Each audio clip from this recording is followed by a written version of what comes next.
आलासि महरै जोंनि गेजेराव बाहागो लादों। फारियै गिबियावहायनो आङो सिनायथि होनो सानदों BKWSC नि deputy chief मानिजाथाव Romeo' P Narzary. बे समाव गावनि सिनायथिखौ होनो थाखाय गुरै खावलायबाय। लोगोसे गांसे आर'नाइ आरो मेमन्टोजों बरायनानै लानो थाखाय बे समाव गुरै खावलायदों। बयखौबो बे समाव आखाइ खबनानै बरायनाय गुरै खावलायबाय। फैला जे बरगयारी बर'नि मुंदांखा फावखुंगुर सावथुन लिरगिरि आरो सावथुन बिथोनगिरि बिथांखौबो बे समाव गावनि सिनायथिखौ जोंनि गेजेराव होनो थाखाय गुरै खावलायदों। लोगोसे जोंनिफ्राय गांसे आर'नाइजों बरायनानै लानो थाखाय बे समाव गुरै खावलायबाय। जोबोद जोबोद साबायखर जासिबाय। आरो जर'खा आलासि महरैनो जों हांख्रायनानै लाबोजादों बर'निनो सासे मुंदांखा फावखुंगुर मानिजाथाव मुस्रि मेन्डेला ब्रह्म। बिथांखौबो बे समाव गावनि सिनायथिखौ होनो थाखाय खावलायबाय। लोगोसे गांसे आर'नाइ आरो मेमन्ट लोगोसे दुलाराय बर' फरायसा आफादनि जे बिसम्बिजों लोगोसे बिथांखौ बे समाव बरायनाय जादों। गोजोननाय थाबाय। जोंनि गेजेराव दङ दुलाराय बर' फरायसा आफादनि लोगो आफादगिरि मानिजाथाव उमेश दैमारी। बिथांखौ बे समाव दान्दिसे सम गावनि सिनायथिखौ होनो थाखाय गुरै खावलायबाय आरो गांसे आर'नाइजों बरायनानै लानो थाखाय बे समाव खावलायदों।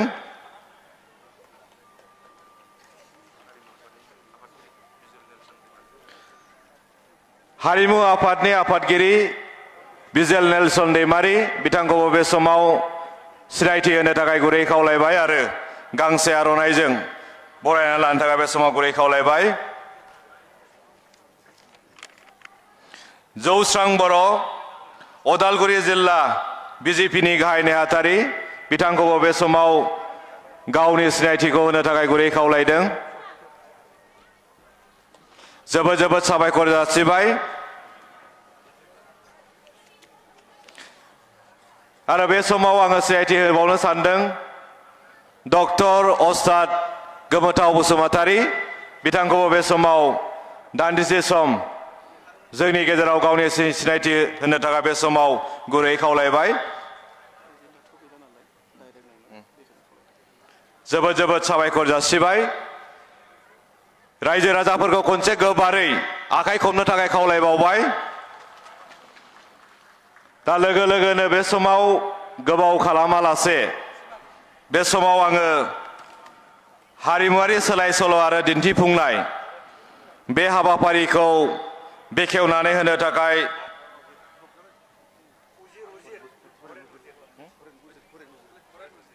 जोंनि गेजेराव आरोबाव आलासि दंबावो हरेन उजिर। बिथांखौबो बे समाव गावनि सिनायथिखौ होनो थाखाय गुरै खावलायबाय। दायो बे समाव दिनैनि जे हारिमुवारि सोलाय सोल' आरो दिन्थिफुंनाय बेखौ बेखेवनानै होनो थाखाय आसाम आयेन आफादनि बुंथिगिरि मानाव गेदेर बिस्वजित दैमारी। बिथांखौ बे समाव खावलायनाय जाबाय।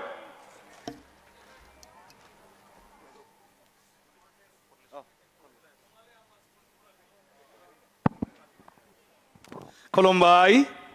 आरो फुं गाहाम। दिनैनि बे जोंनि दुलाराय बर' फरायसा आफादनि बोसोरारि जथुम्माजों लोब्बा लाखिनानै जोंनि बे हारिमु सोलाय सोल' जि हाबाफारि बे हाबाफारियाव नुजाथिनो हानाय जों बयनिबो सिबिजाथाव। जोंहा बर'फ्रा मोनसे रायजो दं हाथरखि रायजो बर' कसारि वेलफेयार अट'नमास काउन्सिल। अख्राङाव जेरै हाथरखिया थरफा थरफा गोजान गोजान थाया होमबा आरो खायफा खायफा जायगायाव अलंबार गिदिर थायो आरो खायफा खायफायाव मा थायो दाउस्रि गोबा ना माने एसे बुरजा थायोलै हाथरखिया। दा जोंनाबो बबेबा जिल्लायाव बुरजा दं बड'लेण्डनि बायहेरायाव, बबेबा जिल्लायाव मोनथाम मोनब्रैल' दं, बबेबा जिल्लायाव दाग्लाग्ला मोनसे ओनसोलावनो गिदिर दं। बिसोर ज' लोगो नांनानै दिनै बर' कसारि वेलफेयार अट'नमास काउन्सिल ओंखायनो आं बे रायजोखौ हाथरखि रायजो होननानै बुंदों आरो सेटेलाइट काउन्सिल इंराजियाव सेटेलाइटआ मा ग्रहसा आरो बे सेटेलाइटआ माखौ गिदिङो ग्रहखौ ओंखायनो गुबुन गुबुन ग्रहसा गामि ज' नांनानै बर' कसारि वेलफेयार अट'नमास काउन्सिल बे काउन्सिलनि हाथरखि रायजोनि मानाव गेदेर जोंहा डिपुटि चिफ दं बड'लेण्डनि बायदि मुस्रि रमिअ पि नार्जारि जोंनि दुलाराय बर' फरायसा आफादनि गोख्रों दैदेनगिरि गोख्रों मावथि बिथाङा दा बर' कसारि सरकारनि डिपुटि चिफ लेङाइ गाहाय थिग बेबायदिनो जोंनि गेजेराव दंफैयो जों बयनिबो अनजालु जोंनि बर'नि जिथु सिनेमानि मुलुग बेखौ दिनै गोबां गोजौ थाखोआव दिनै लाबोनाय आरो जायनो गुबुन बायदिसिना बाथ्राफोरखौ नागारनानै माब्रैहाय हारिमुनि बिथिङाव बर'नि सिनेमा हारिमुखौ थुनफावथिना हारिमुखौ मोसानाय मुसुरनायखौ साबसिनाव लांनो बिनि थाखाय जेब्लायबो हारसिङैनो जुजिनानै खामानि मावबाय थानाय जोंहा फैला जे बरगयारि मानाव गेदेर बिथां जोंनि गेजेराव दङ जोंहा बर'नि सेरजाखौनो रिसार्च खालामनानै PhD मोननाय जोंनि डक्टर गोमोथाव बसुमतारी आरो जोंहा सासेबो दंबावो बड'नि एक्टर जों बयनिबो आंगो जों बयनिबो अनजालु मुस्रि मेन्डेला ब्रह्म आरो जोंनि बेवहाय दुलाराय बर' फरायसा आफादनि जोंनि लेङाइ आफादगिरि दं जोंहा मुस्रि उमेश दैमारि आरो बेबायदिनो गोबांथार जोंनि दैदेनगिरि आगुनि फैयो आरो बेवहाय नुजाफैनाय मानाव गेदेर नोंथांमोन जोंनि दुलाराय बर' फरायसा आफादनि बे जथुम्मानि मानाव गेदेर थान्दै नोंथांमोन गुबुन गुबुन जिल्ला आनसलिकनि दैदेनगिरि नोंथांमोन आरो बे हारिमु सोलाय सोल' बे हाबाफारियाव बाहागो लानो फैनाय जोंनि मोसाखावरि गासैबो गिबियावनो दुलाराय बर' फरायसा आफादखौ आङो गोसो गोरबोनिफ्राय साबायखर बावदों जे दिनै बे हाबाफारियाव आंबो दान्दिसे लोगो मोननायनि खाबुखौ होनायनि थाखाय जोंनि बानजाय आफादखौ आङो साबायखर बावदों दिनै गोबांथार जेफोर सुजुग सुबिदाखौ जोंनि बे जथुमाव सावरायगिरिजों लोगोसे जोंनि थान्दै आरो बेवहाय नायनो फैनाय सुबुंफोरनि थाखाय खालामना होदों बिथांमोननिसिमबो आं गोसो गोरबोनिफ्राय साबायखर बावदों जायफ्रा दिनै बे हारिमु सोलाय सोल'आव बाहागो लानो फैदों बिथांमोनखौबो आङो साबायखर बावदों हारिमुवा मोनसे हारिनि आयना होननानै बुंदों जों उन्दैयाव जेला लेखा फरायो जों हारिमुनि आयदा जेब्ला फरायदोंमोन अब्ला बेवहाय जोंनि हारिमुनि सोमोन्दै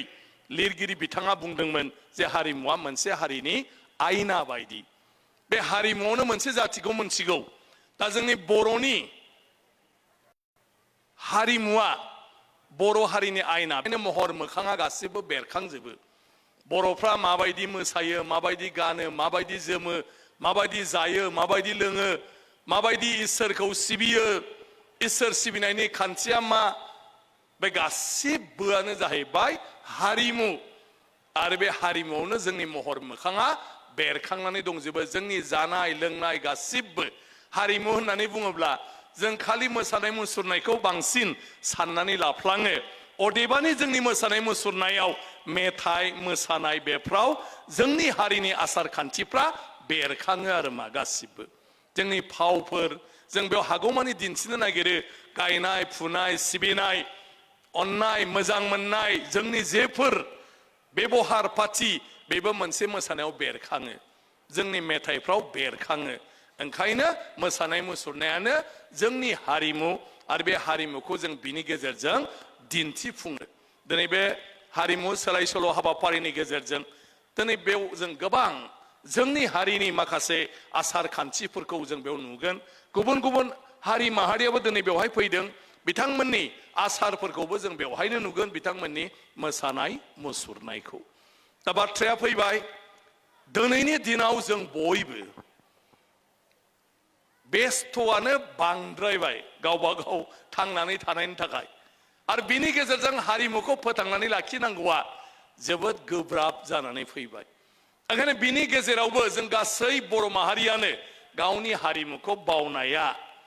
उचित नङा आरो थिग नङा जोंनि हारिमुखौ जों बयबो मोजां मोननांगौ जों बेवहाय बाहागो लानांगौ जों बेखौ अनसायनांगौ जों बेखौ रैखाथि होनायल' नङा बेखौ जों जौगाखांहोनाय आरो फोसावनायाव जों खामानि मावनांगौ दिनै जोंनि हारियाव दुलाराय बर' फरायसा आफादा जिहेतु बे मोनसे लाइमोन गोहो लाइमोन शक्ति जेब्लायबो चेलेन्ज खालामबोनानै जोंनि हारिनि थामोनथाखौ रैखाथि होबोगासिनो दं आरो बिनि गेजेरजोंनो दुलाराय बर' फरायसा आफादा हारिनि राव हारिमुफोरखौबो बोरैहाय जोङो फोथांनो हायो दैखांनो हायो बे खामानिफोरखौ मावबोगासिनो दङ जोंहा गोबांथार आफाद दङब्लाबो बिनि गेजेराव दुलाराय बर' फरायसा आफादनि जिथु बिफाव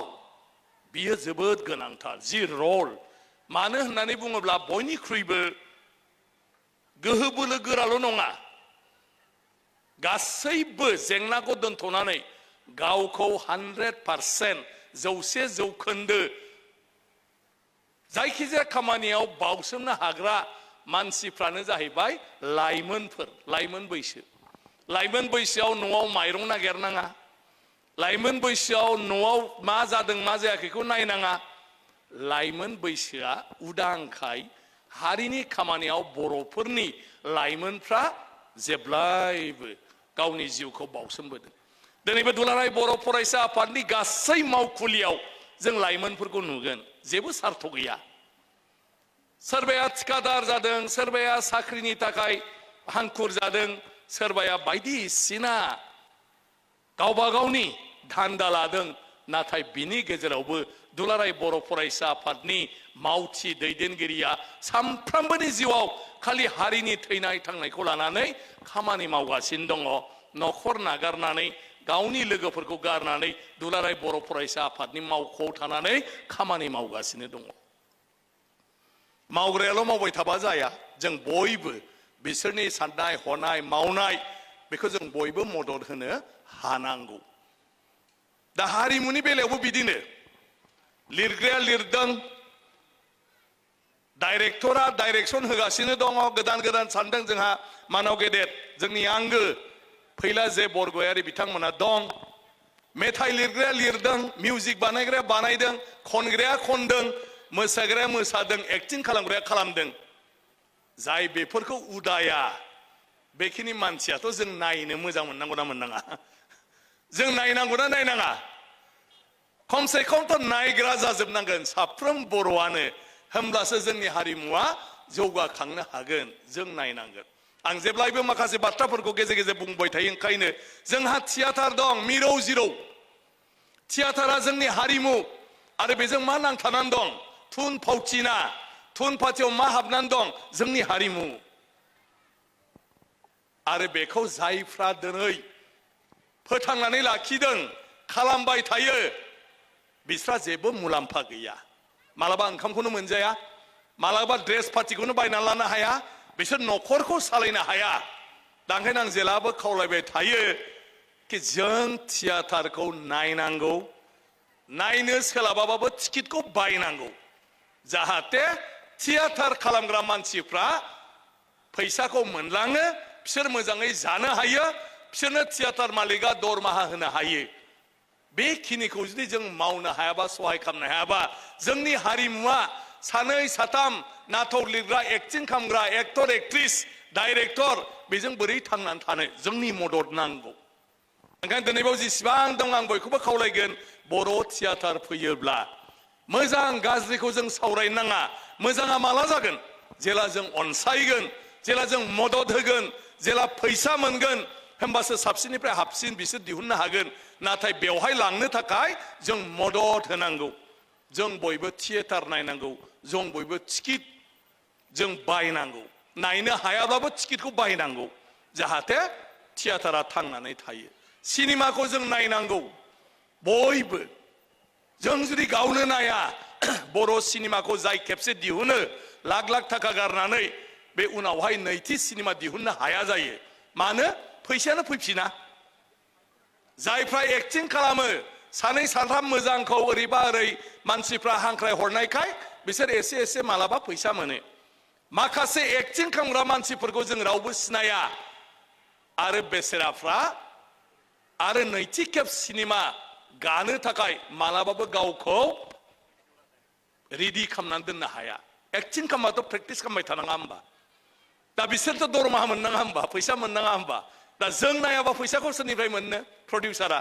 जाय दिहुनो जों नायनांगौ बर'फ्रा आंथ' दुलाराय बर' फरायसा आफादखौ खावलायो दिनैबो आं खावलायगोन जे जोङो कम्पालसरि खाम बर' सिनेमा नायनांगौ बर' थियाटार नायनांगौ बर'नि जायखिजाया कालचार फांसनफ्रावबो जों बयबो कन्ट्रिबिउट खालामनांगौ बयबो जों दान होनांगौ जाहाथे जों हारिमुखौ फोथांनानै लाखिनो हायो नङाब्ला जों बिदिल' मिटिं खालामलायबाय थानानै थाखा फैसा खांलायबाय थानानै गिदिर गिदिर बाथ्रा रायलायबाय थायोबा लेक्सार रायलायबाय थायोबा जोंनि हारिया जों जायनि थाखाय जुजिबोबाय थादों बेखौ जों मोगथाङाव मावफुंनो हानाय नङा दा जों बयहाबो गावहानो बिबान दं बे बिबानफोरखौ जोङो रुजुनांगौ आं दिनै राजखान्थियाव दं आं दिनै एमएलए जाबाय स्पिकार जाबाय आंहा गोसोआव बेफोरबायदि साननाय दङब्लाबो मावनायनि खाबु गैया राजखान्थियाव थानाय मानसिया दा ओंखायनो आं गेजेर गेजेर रायलायगासिनो दं सानगासिनो दं आं टिमबो बानायगासिनो दं राजखान्थिनिफ्राय मुक्त जायोब्ला गयोब्ला आङो ससियेल वार्क खालामनायनि मोनसे प्लेनिं खालामबाय थादों आरो बिनि थाखाय आङो 1 लाख बर' आं दा अर्गानाइज खालामगासिनो दं 1 लाख बर' आं मोनसे हानजा बानायनो नागिरदों 1 लाख बे 1 लाख बर'आ बयबो जोङो कन्ट्रिबिउट खालामलायनानै हारिनि राव हारिमु थुनलाइ धोरोमखान्थि आसार खान्थि जोंनि गथ' गथायफोरखौ दिनैनि मुगायाव फोरोंनाय फेहेरनाय बिनि खामानि मावबाय थागोन आंनो मानो 1 लाख नांगौ जों जुदि जौसे खाङोब्ला कन्ट्रिबिउसन होयोब्ला 1 कौटि जायो जों जुदि 1000 हरोबा 10 कौटि जायो आरो जों जुदि 10,000 हरो बोसोरसेयाव 100 कौटि जायो बोसोरै जुदि बे 1 लाख मानसिया जों जुदि हरबाय थायो जोंहा मोनसे गिदिर मेनेजमेन्ट अफिस बेवहायनो गासिबो मानसि थागोन राव हारिमु थुनलाइ फरायनाय जोंनि गथ' गथायफोरखौ कचिं टचिं होनानैब्लाबो थिक खालामनाय बेखौ जों सरकारनि अनगा बर' समाजा मावलांबाय थानो हायो जों मावलांबाय थानो हायो बेबायदि आरो होमब्लानो जों जेखौ रायलायबाय थादों जायनि थाखाय सोमावसारदों जायनि थाखाय इसिबां मानसिया मुंख्लं जाबाय बिनि फिथाइखौ जोङो मोननो हायो मोनगोन ओंखायनो जों बेबायदि खामानि मावाब्ला जों खालि सरकारनि सायाव सोनारबाय थायोबा जोंनि खामानिया जाजोबा जों बयहाबो बिबान दं आरो बे बिबाना जाहैबाय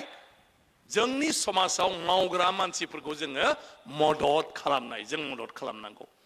आं बेखौ मानो बुंदों आंनि जिथु मोनदांथि 5 थाखोआव फरायनायनिफ्राय आं दुलाराय बर' फरायसा आफादनि मिथिं गाबोदों लिडारफोरजों थाबोदों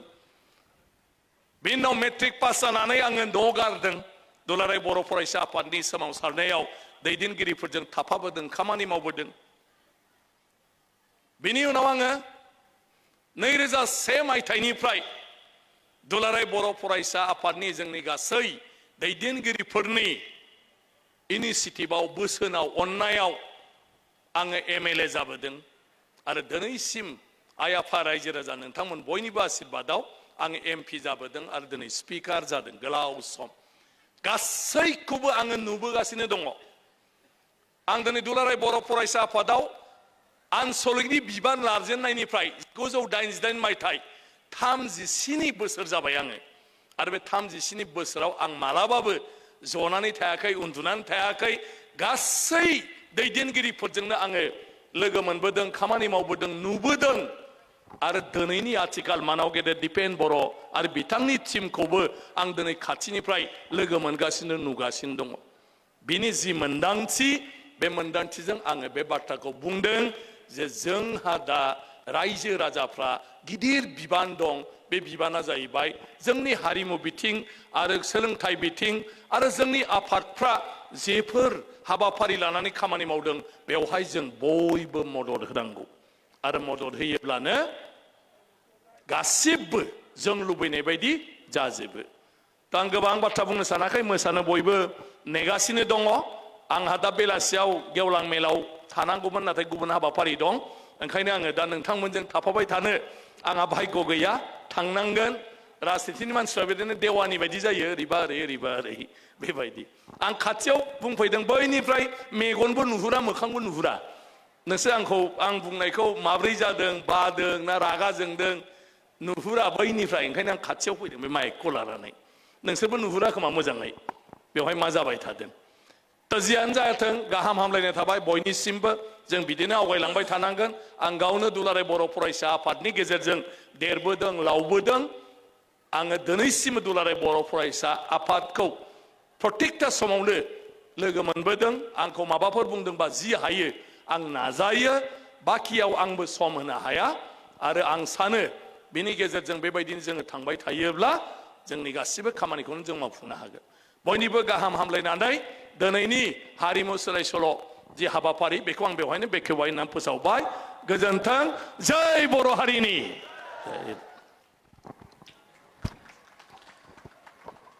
जोबोद जोबोद साबायखर जासिबाय आसाम आयेन आफादनि बुंथिगिरि मानाव गेदेर मुस्रि बिस्वजित दैमारिया दिनैनि हारिमुवारि सोलाय सोल' आरो दिन्थिफुंनाय बेखौ खोब सुंद' समनि गेजेरावहायनो गोबां बाथ्राफोरखौ रायजो राजाफोरनो बे समाव फोरमायनानै होलांबाय बिनि थाखाय फिन खनसेबाव दुलाराय बर' फरायसा आफादनि जानानै सारनिसिम रोजा रोजा साबायखर जासिबाय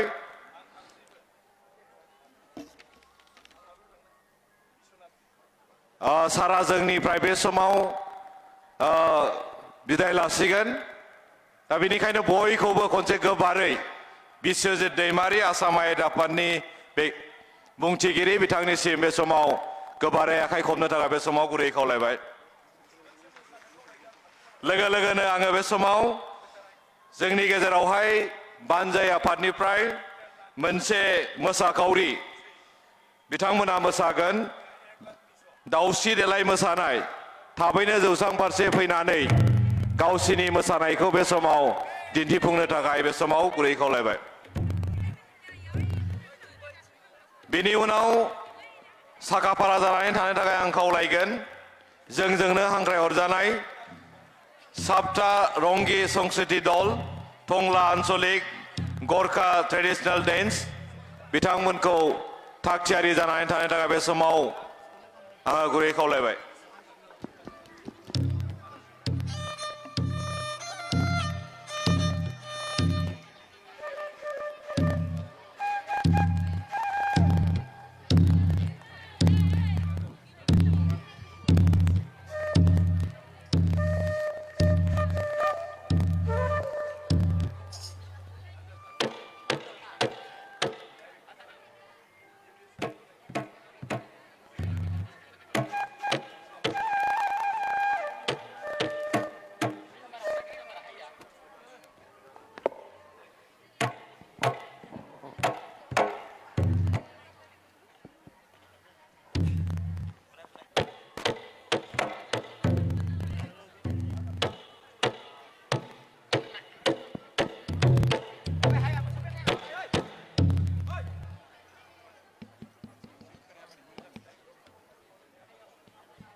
जोबोद जोबोद साबायखर जासिबाय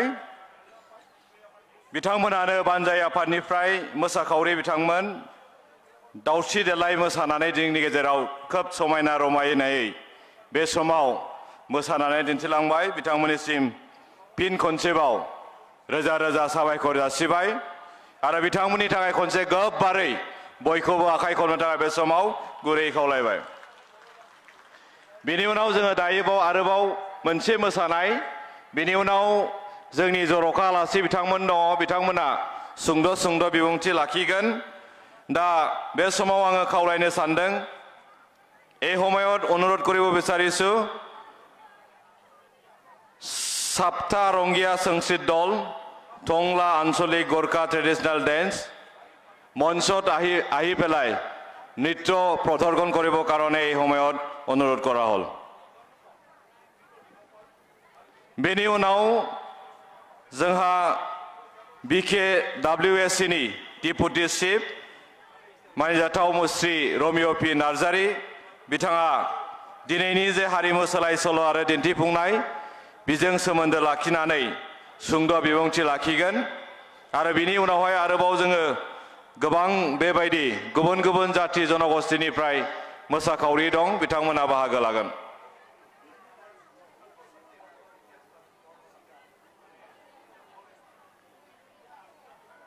সাপ্তা ৰংগীয়া সংস্কৃতি দল টংলা আঞ্চলিক মঞ্চত আহি পেলাই নৃত্য প্ৰদৰ্শন কৰিবৰ কাৰণে অনুৰোধ কৰা হ'ল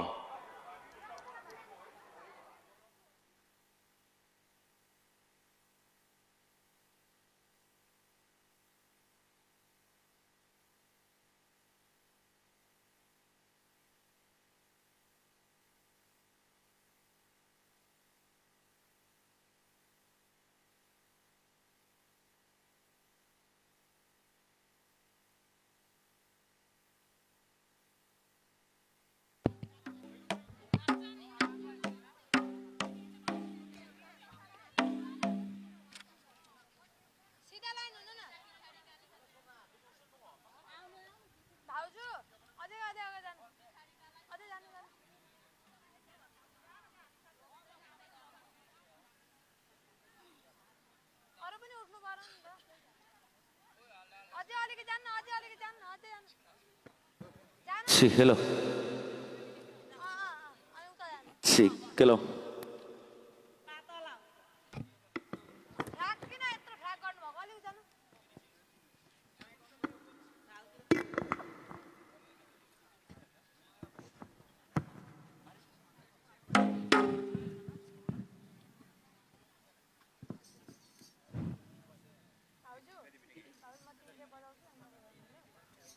Sí, hello, check.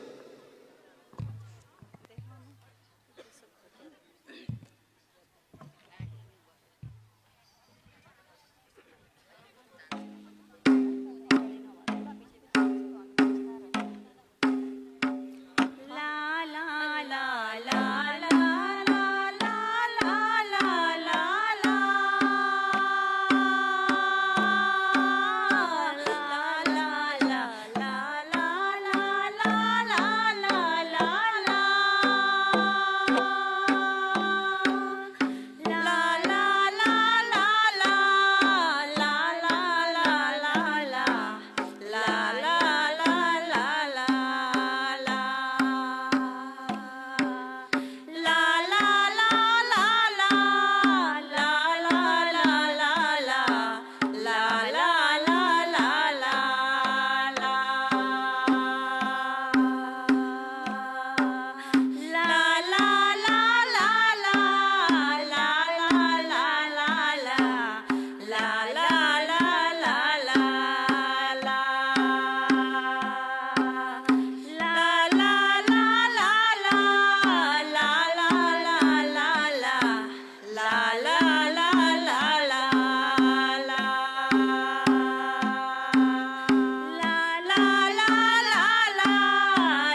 बाबा परे बाघुरु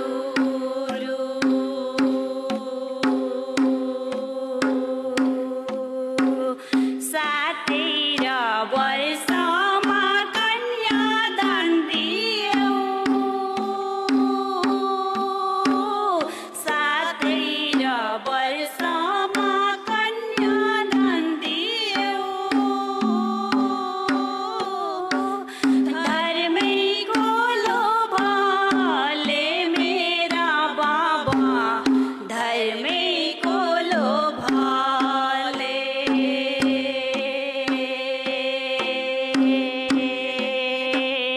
धर्मैको लोभले मेरा बाबा धर्मैको लोभले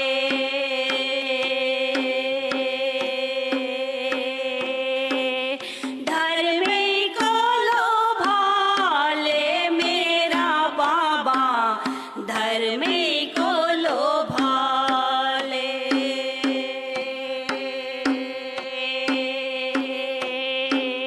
फाटेको साडी नि 10 गाँठा पारी फाटेको साडी नि 10 गाँठा पारी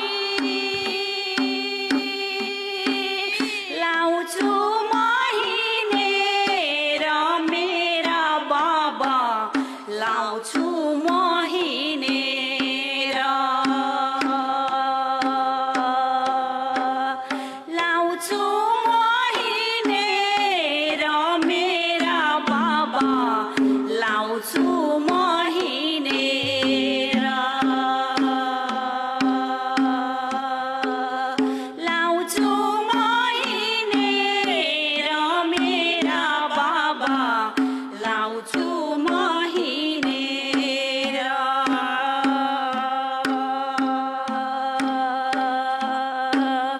नआए बाबा नि नआए दाजै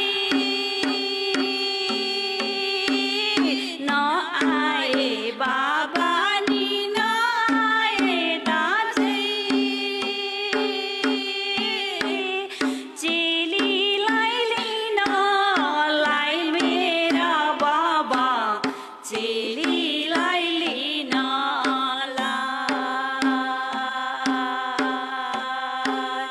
चेलीलाई लिनलाई मेरा बाबा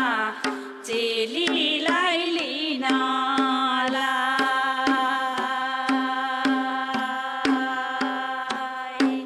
चेलीलाई लिनलाई मेरा बाबा चेलीलाई लिनलाई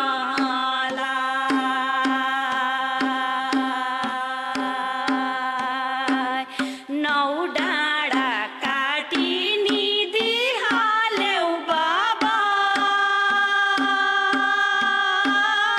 नौ डाँडा काटी नि दिहाल्यौ बाबा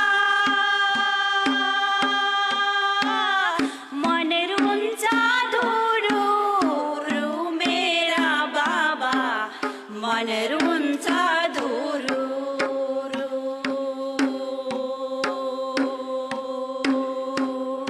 मन रुन्छ धुरु मेरा बाबा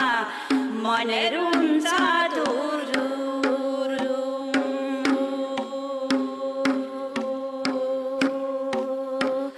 मन रुन्छ धुरु मेरा बाबा मन रुन्छ धुरु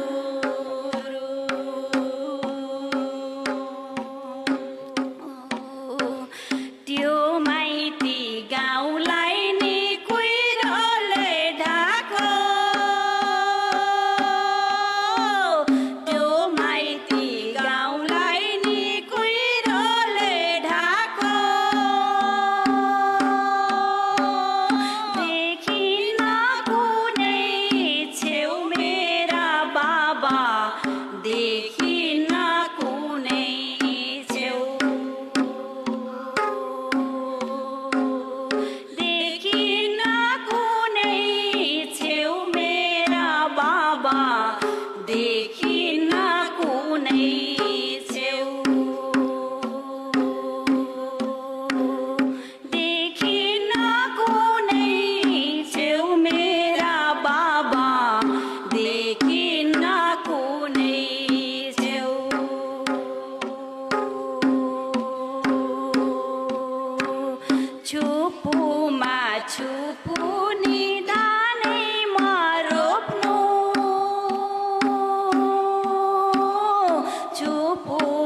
છુપુની ધાને મારોપનું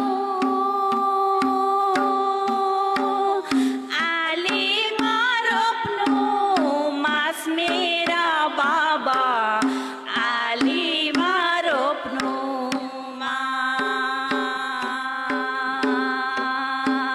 માસ આલી મારોપનું માસ મેરા બાબા આલી મારો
সপ্তাহ ৰংগী সংস্কৃতি দললৈ অশেষ অশেষ ধন্যবাদ জ্ঞাপন কৰিছোঁ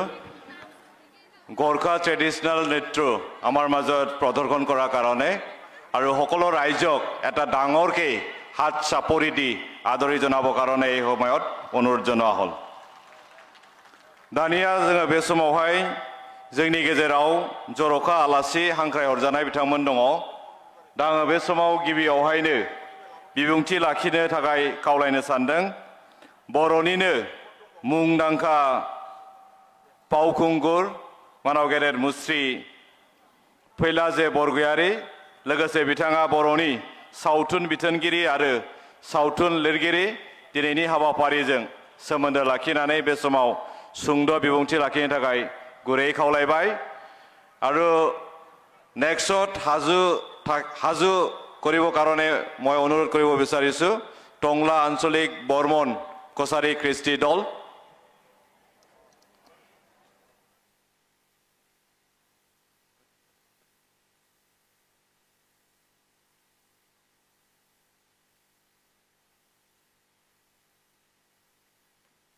Sikilo.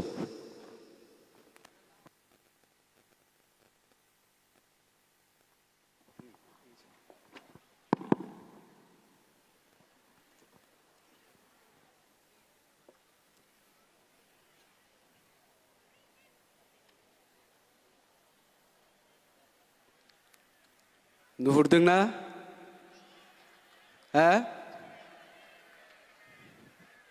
मेन्डेला मेन्डेलायाबो दंफैयो मेन्डेलाया दंफैयो माने प्रग्राम गैयामोन बेहा आरो फैनोबो नागिरखायाखैमोन ओमफ्राय थगायनानै लिंबोदों आङो बे हारिमु सोलाय सोल' होनबाथ' फैया नालाय मानसिया हिन्जावनि सोलाय सोल' दंनोलै होननानैसो लिंना लाबोदों आङो सोरबा सोलायोबा गोदान लांनो लांनानै फैदों आरोखि मानसिया आखला बारा थिग नङा हाबा जाबाय हाबाखौ आंसो जायाखै माने मोनसे खारनाव आं हाबा जायाखै आरोखि रायजोफोर बै गोदो साबोन थरसे बायबा थरसे फ्रि मोनोमोन ना बाय वान गेट वान फ्रि होनना बुङोमोन आरोखि ओंखायनो आं सानबाय बिनानावखौ हाबा बिब'खौ हाबा खालामबा बिनानावखौ ओरैनो लोगोआव मोनबोफानाय मेरि वान गेट वान फ्रि जाबासो हाबा जासिगोन लांनानै दं आङो जोंना बै रमिअ सारा गावसिनि BKWS आव बेबायदि आयेनखौ थाब लाबोसिगोन आरो बोसोरसे नेबाव होननानै बुंदों थ' बोसोरसे उनाव हाबा जानोसै आङो दा जियानो जा फैनानै खोब गोजोननाय मोनदों आरो खोब मोजां मोनसे हाबाफारि माने कालचार एक्सचेन्ज होननानै बुंदों एसे सिगाङाव माखासे मोसाखावरिफोरनि मोसानायखौ नुबाय थारैनो जोंनि जा बर'फोरनि हारिमु बे हारिमुआ जोबोद गोमोथाव बाख्नायजाथाव आरो माने गावखौनो गाव खोब देरगानाय मोनो दिनै जोंनि बे मोसानायखौ जों जेरावखि जायगायावनो मोसायाथों मानो बुहुमनि मानसिफ्रा दिनै सिनायनो हानाय जाबाय बियो बर'फोरनि हारिमु बर'फोरनि मोसानाय होननानै दा बे मोसानायनि गेजेरजोंनो अर्थात जोंनि हारिमुनि गेजेरजोंनो दिनै जों बर'फ्रा बुहुमाव सिनाय जाबाय दा ओंखायनो बे हारिमुखौ जोङो जेसेबां हागौ एसेबां गुवारै फोसावनो नाजानांगौ जेसेबां हागौ एसेबां बेखौ आरोबाव साबसिन हामसिन खालामबावनांगौ ओंखायनो दहाय जोंना बेखेवगिरि जोंहा बिश्वजित दैमारि सारा मोनसे खोथा बुंलांदों जों बर'नि हारिमुखौ बयबो अनसायनांगोन सिनेमाखौ बयबो नायनांगोन थियेटारखौ बयबो नायनांगोन होननानै बिथाङा बुंलांदों दा ओंखायनो जोंनि गेजेराव जोंनि हारिमुखौ जों जेसेबांनो अनसायगोन जोङो हारिमुआव नांथाबनानै थानाय महरगिरिफ्रा एसेबांनो थुलुंगा मोनगोन दा आङो मोनसे बाथ्रा बुंनो नागिरदों रायजो राजा नोंथांमोना गाज्रि मोननाङा मैया गामियाव मोनसे हाबा दंमोन बे हाबायाव आंहा बिगुमै सोमोन्दोनि सासे मानसि लोगो मोनबाय बियो थियाटाराव थाबाय थायो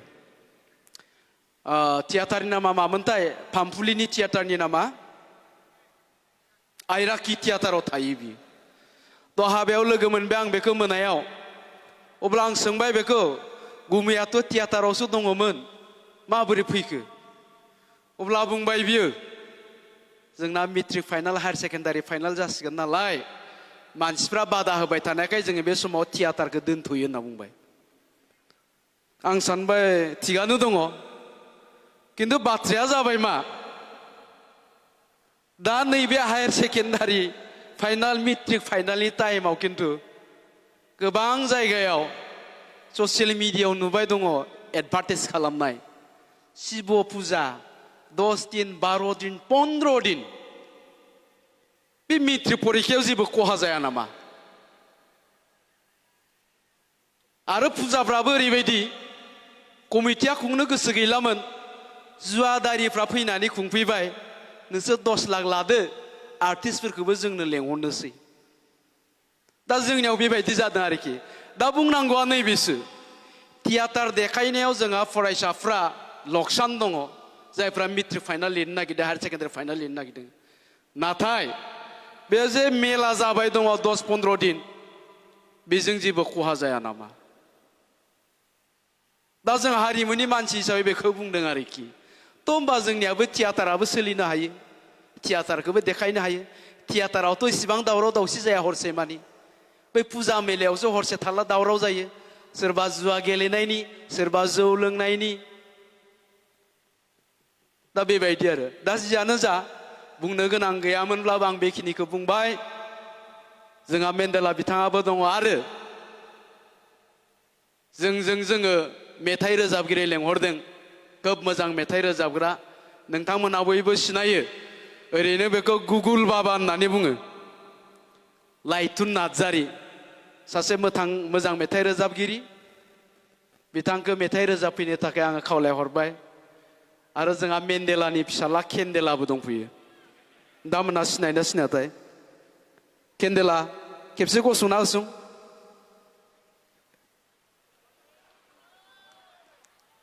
ओरैजाय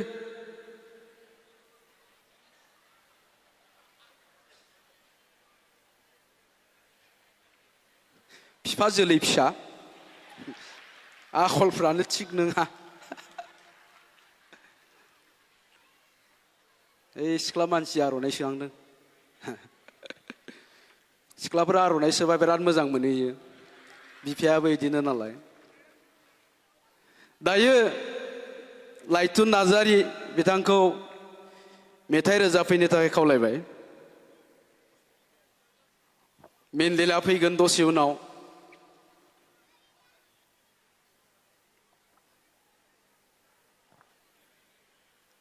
गोजोन्थों रायजो राजा नोंथांमोन थेंक इउ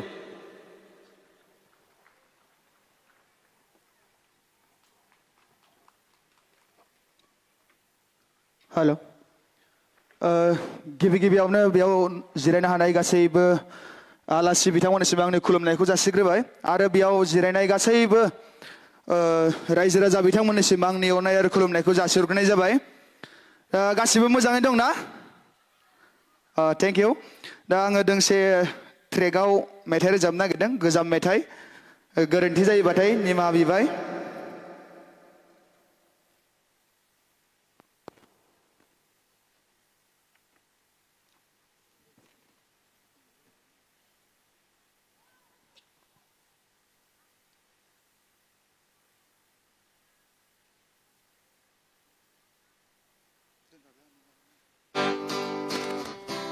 गोजाम मेथाइ दोंसे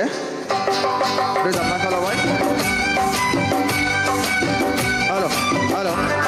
एसे बारायना होलाय मनिटराव भइसखौ हेल'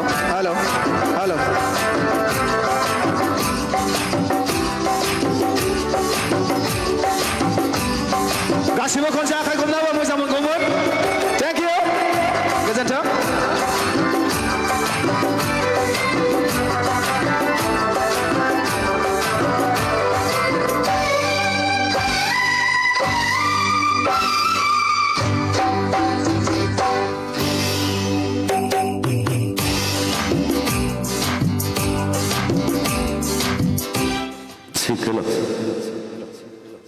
माइकआ एसे प्रब्लेम होबाय हेल' दे रिप्ले खालामनि दे किलो ठीक हेल' हेल'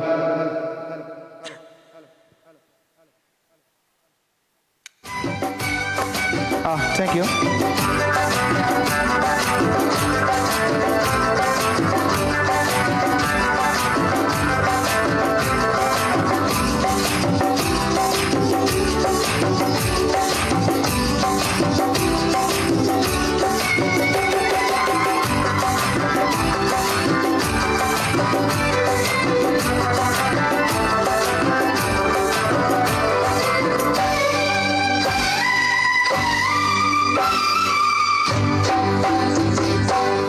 नेबाय थागोना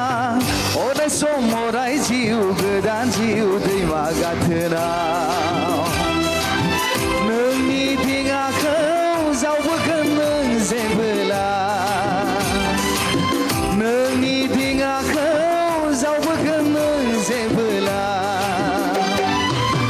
नेबाय थागोना अराय सम अराय जिउ गोदान जिउ दैमा गाथोनाव नोंनि दिङाखौ जावबोगोन नों जेबोला नोंनि दिङाखौ जावबोगोन नों जेबोला नेबाय थागोना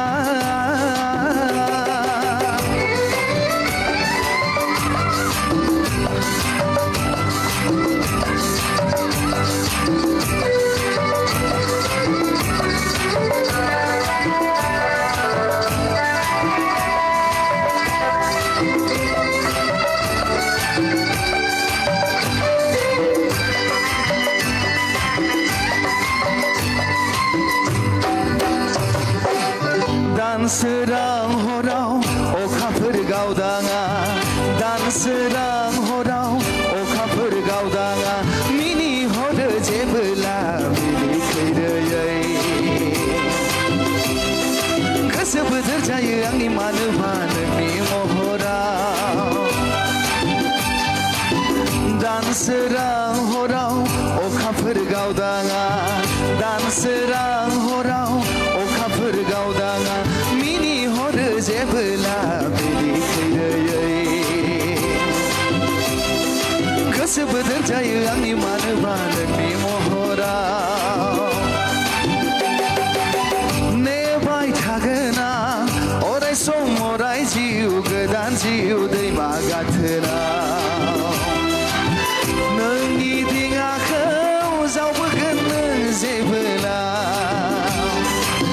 नोंनि दिङाखौ जावबोगोन नों जेबोला नेबाय थागोना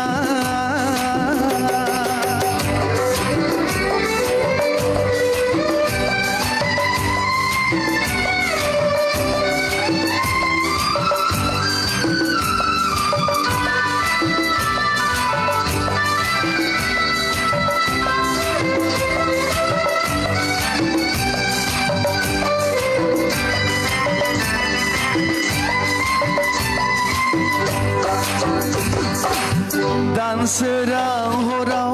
अखाफोर गावदाङा दानसोरां हराव अखाफोर गावदाङा मिनिहरो जेबोला बिलिखैरोयै गोसो बोथोर जायो आंनि मानोबा नोंनि महराव दानसोरां हराव अखाफोर गावदाङा दानसोरां हराव अखाफोर गावदाङा मिनिहरो जेबोला मिनिखैरोयै गोसो बोथोर जायो आंनि मानोबा नोंनि महराव नेबाय थागोना अराय सम अराय जिउ गोदान जिउ दैमा गाथोनाव नोंनि दिङाखौ जावबोगोन नों जेबोला नोंनि दिङाखौ जावबोगोन नों जेबोला नोंनि दिङाखौ जावबोगोन नों जेबोला नोंनि दिङाखौ जावबोगोन नों जेबोला गोजोन्थों थेंक इउ जोबोद जोबोद साबायखर जासिबाय लैथुन नार्जारी फंबायनिसिम जोंनि गेजेराव खोब मोजांथारै मिलौदो गारांनि गेजेरजों जोंखौ गोजोनग्लाय होनायनि थाखाय बिथांनिसिम फिन खनसेबाव साबायखर जासिबाय लोगोसे एसे सिगाङाव दिनैनि हाबाफारिजोंनो बिबुंथि लाखिलांनाय बर'नि सावथुन बिथोनगिरि लिरगिरि आरो मुंदांखा बर' फावखुंगुर मानिजाथाव मुस्रि फैला जे बरगयारी बिथांनिसिमबो बे समाव साबायखर जासिबाय आरो दायो सासेबाव जोंहा जर'खा आलासि हांख्रायनानै लाबोजानाय दङ बिथाङा बिबुंथि लाखिगोन बिथाङानो जाहैबाय मुस्रि मेन्डेला ब्रह्म बर'नि मुंदांखा फावखुंगुर बिथांखौ बे समाव सुंद' बिबुंथि लाखिनो थाखाय बे समाव गुरै खावलायबाय ইয়াৰ পিছৰ নৃত্য প্ৰদৰ্শন কৰিব টংলা আঞ্চলিক বৰ্মন কছাৰী কৃষ্টি দল এই সময়ত অনুৰোধ কৰা হ'ল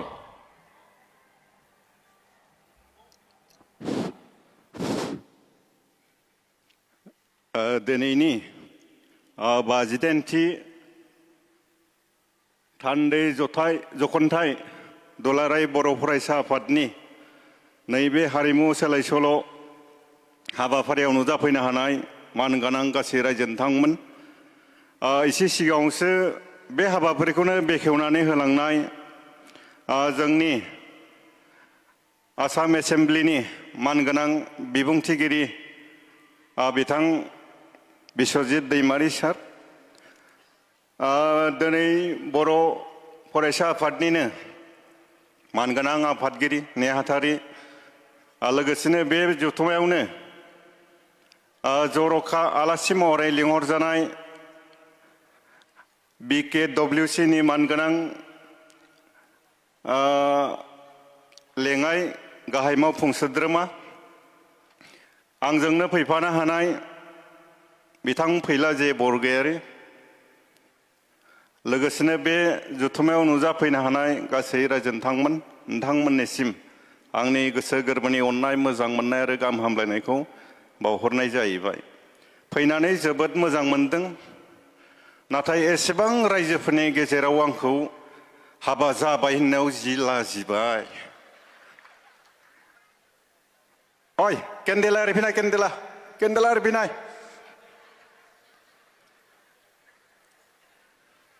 आंथ' बया लाजिदो दा आंथ' हाबा जायाखै आं गथायैनो दं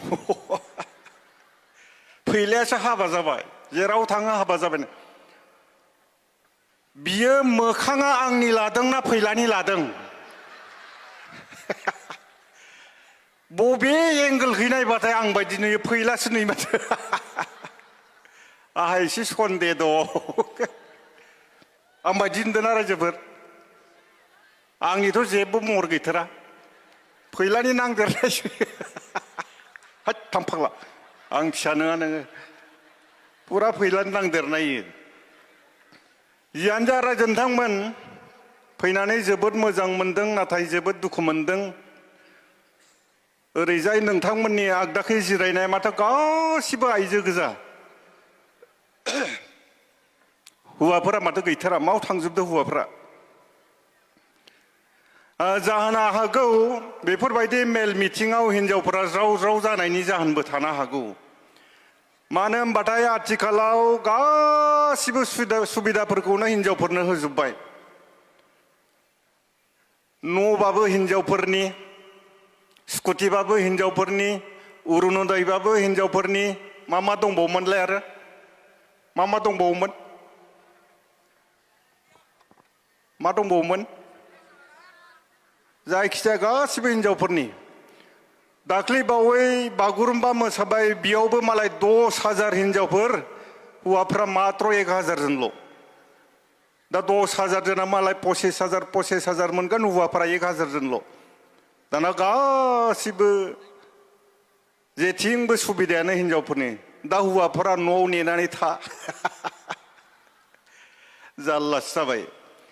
दा बेयावनो आथिखालाव गोबां जायगायाव माबा माबिबो जालांदों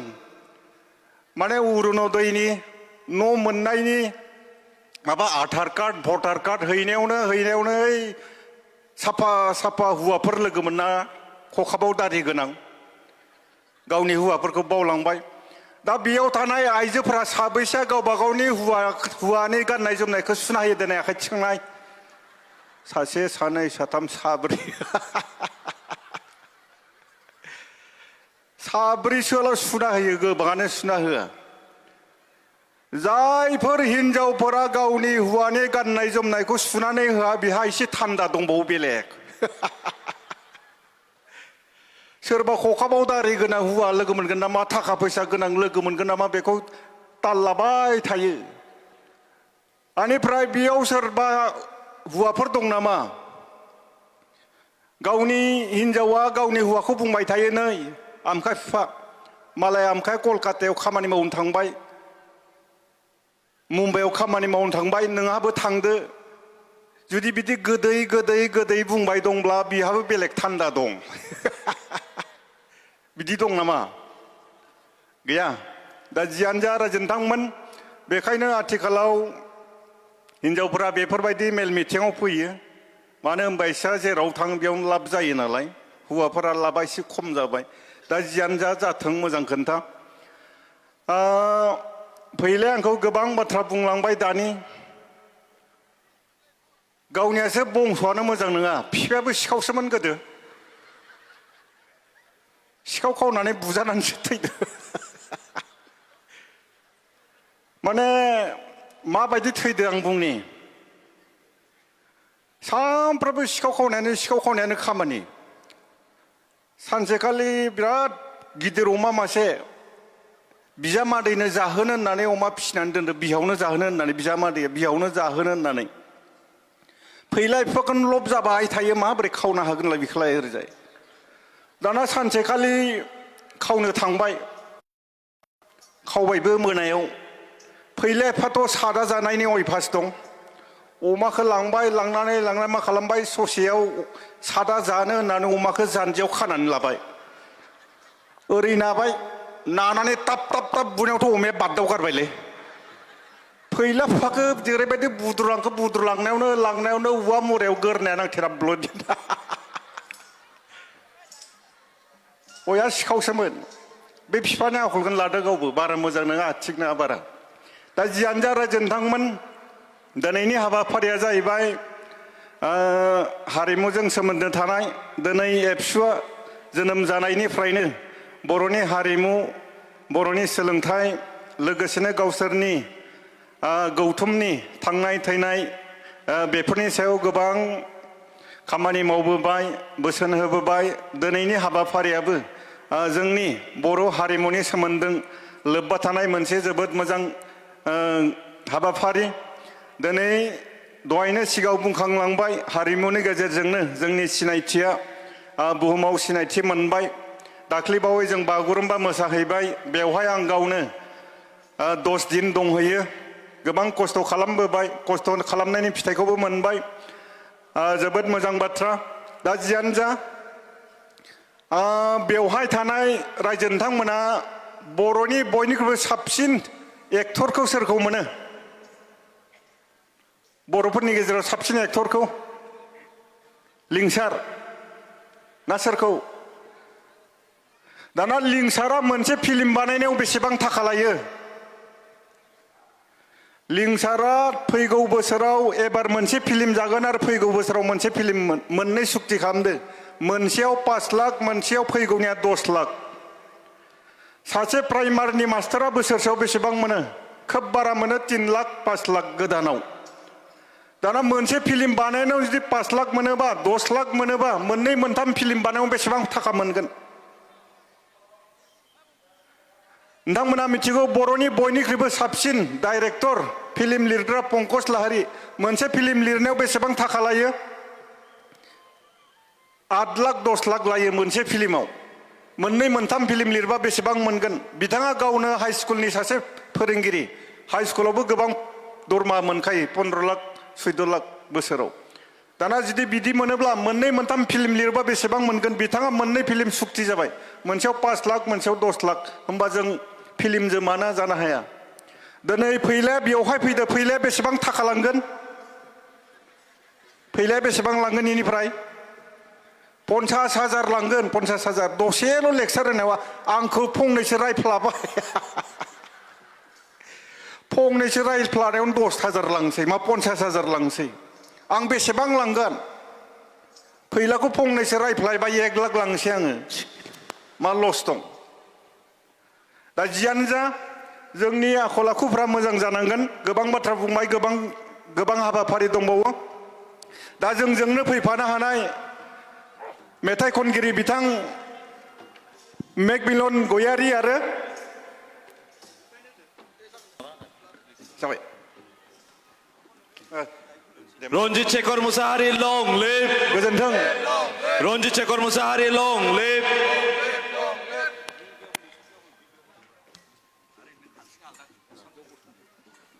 इउजि ब्रह्म लं लिभ इउजि ब्रह्म लं लिभ दिपेन बर' लं लिभ दिपेन बर' लं लिभ एबसु लं लिभ एबसु लं लिभ रनजित शेखर मुसाहारि लं लिभ रनजित शेखर मुसाहारि लं लिभ दिपेन बर' लं लिभ दिपेन बर' लं लिभ इउजि ब्रह्म लं लिभ एबसु लं लिभ प्रोफेसर रमेश चंद्र बरदुआस लं लिभ जय बर' हारिनि जय बर' हारिनि रनजित शेखर मुसाहारि लं लिभ रनजित शेखर मुसाहारि लं लिभ दिपेन बर' लं लिभ दिपेन बर' लं लिभ इउजि ब्रह्म लं लिभ एबसु लं लिभ एबसु लं लिभ जय बर' हारिनि जय बर' हारिनि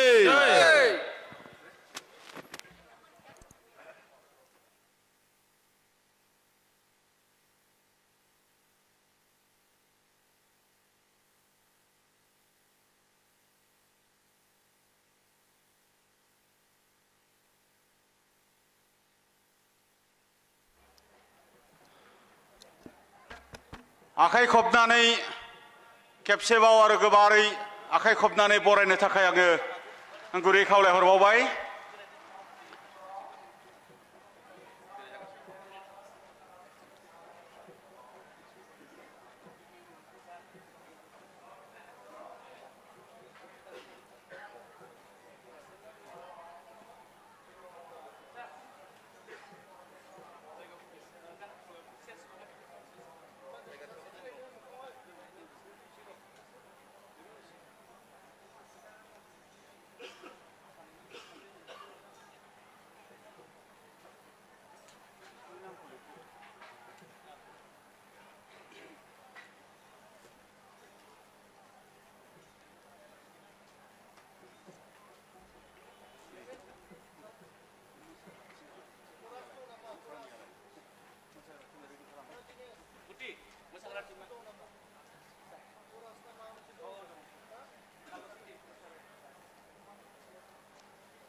गिबियावनो दुलाराय बर' फरायसा आफादनि जानानै गासैनिसिमबो खुलुमनाय आरो सिबिनाय नमस्कार आङो बावहरग्रोबाय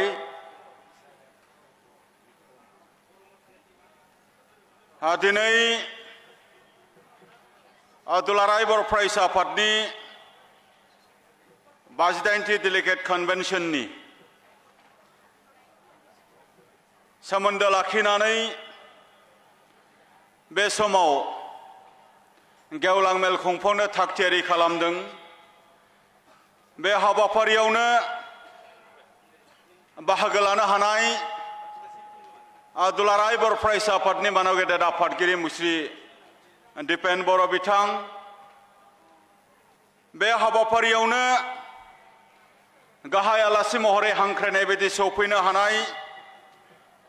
रिटायार्ड IPS मुस्रि रनजित शेखर मुसाहारि मानव गेदेर बिथां हाबाफारियावनो बाहागो